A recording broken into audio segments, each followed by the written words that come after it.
সোচিমিলকোর কুয়াশাচ্ছন্ন খালগুলোর গভীরে রয়েছে এক জায়গা যেখানে দুঃস্বপ্নগুলো জীবন্ত হয়ে ওঠে, the island of the dolls. কথিত আছে, বহু বছর আগে এই দ্বীপের তত্ত্বাবধায়ক ডন জুলিয়ান সান্তানা খালে এক ডুবে যাওয়া মেয়ের মরদেহ খুঁজে পান। কিছুক্ষণ পর একটি পুতুল ভেসে আসে, যা তিনি মেয়েটির অশান্ত আত্মার প্রতি শ্রদ্ধা জানাতে একটি গাছে ঝুলিয়ে দেন। কিন্তু ফিসফাস বন্ধ হল না।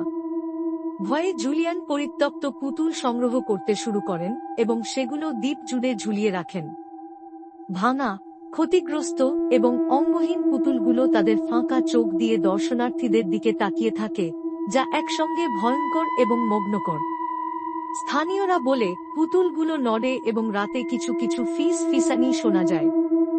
সবচেয়ে ভয়ঙ্কর ব্যাপার হল, জুলিয়ান নিজেও পরে সেই একই স্থানে ডুবে মারা যান, যেখানে মেয়েটি মারা গিয়েছিল।